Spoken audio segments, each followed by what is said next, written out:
In the light of God, we are singing in the light of God. We are singing, we are singing. You can all respond. Amen. I became part of RCFM about 9 years ago when I moved to Boston, and I've been, like a lot of us, preaching and talking and arguing about marriage for a long time, it feels like, 9 years. Feels a little bit like there's nothing new to be said under the sun, right? It's sort of the same conversation I've been having for 9 years with people, and at this point I can sort of just press a button in my mind when people come at me with stuff. Rabbi, what about the Bible, Rabbi? How can you be talking about marriage? What about the Bible, the verse in Leviticus, man shouldn't lie with a man the way a man lies with a woman? It's wonderful you brought that question to me. What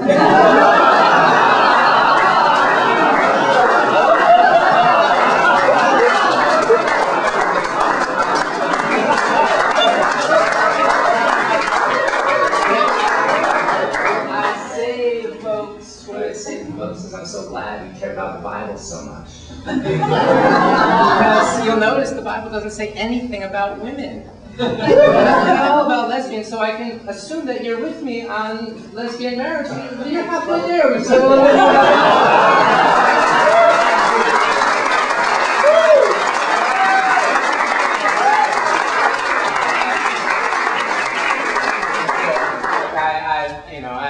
I love the Bible. I don't say that to be, well, I do say that to be smart out, but I love the Bible, and I say to the person who's asked me this question, look, you have one verse in Leviticus, one obscure, oddly phrased verse in Leviticus, versus the number of times the prophet tells you to love those who are on the margins, versus the number of times the Bible tells you to love your neighbor, versus the number of times we are bidden to care about other people, versus the verse in Genesis says we are all created in God's image. I ask that person to choose, if you will, one verse in Leviticus or the rest of all of our tradition.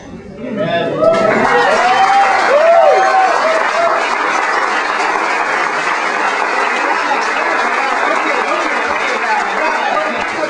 So, Rabbi, marriage, I mean, come on. Marriage is the foundation of our society. It's always been that way. One man and one woman. There's this little problem in Judaism. We used to allow men to have more than one woman, so more than one wife, and then I remind them that marriage used to be men were acquiring women, and often it's a man. If a man has come to me and said to me this, I ask them if they'd like to bring their wife over to tell their wife that they would like to go back to the traditional marriage way of him owning her, and would she be okay with that?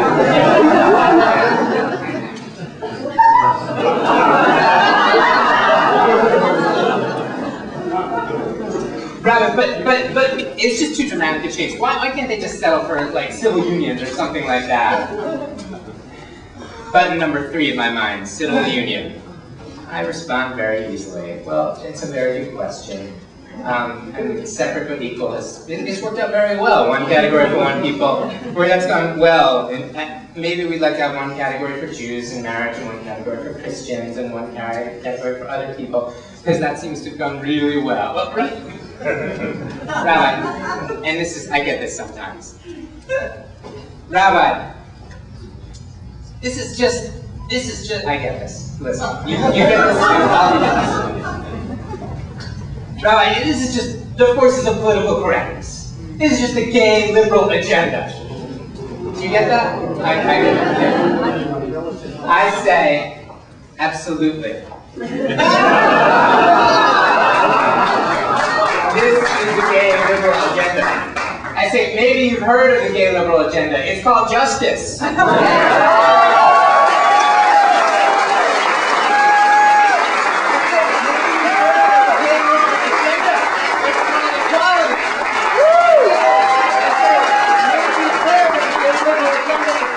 Not living in fear anymore. And I said, maybe you've heard of the gay liberal agenda.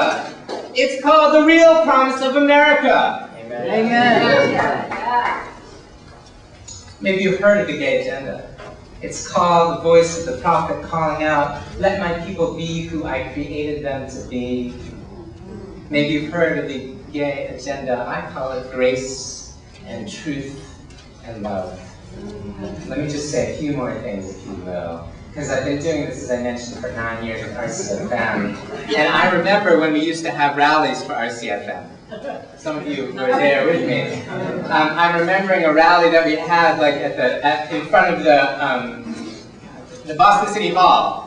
And it was cold, and there were like 10 people there. And we had signs that had, there were rings, and the signs just said "Freedom to Marry" on them.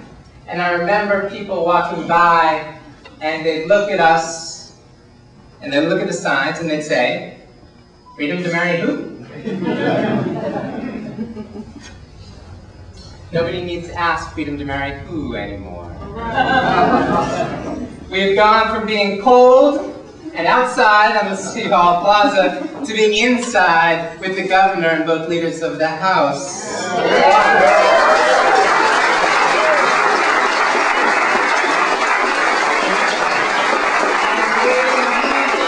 They didn't need to ask who we were, what we were about. 5 or 6 years ago, nobody was really, not that long ago, nobody was seriously talking about gay marriage. Our organization, if you remember, was about fighting off defensive marriage acts, which cropped up every year in the legislature. Right? That's where we were just a few years ago. Legal marriage was a distant dream. But here we are, a dream no more, as the psalmist said. Even masu abonim haitala rosh pinah, I'll translate, the stone that the builders rejected has become the foundation stone.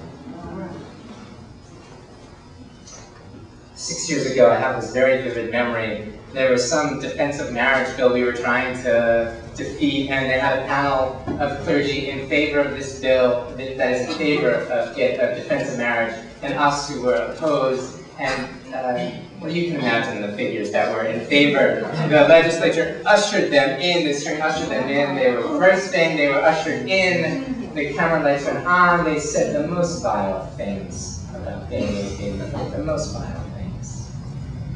And we sat and we waited somewhere in the upper bleachers somewhere. An hour went by, an hour went by, an hour went by. Like at 5 o'clock, before the janitor turned off the lights, they said, "Oh, you guys want to say anything?"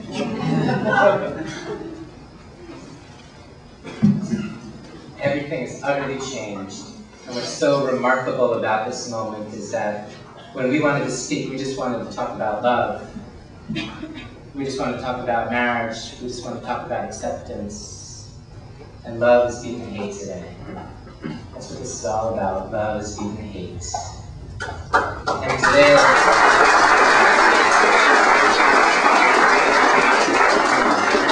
and those who traffic in ignorance and hate, do they really think that after reaching the promised land as we have, we're going to go back into the wilderness? I don't think so.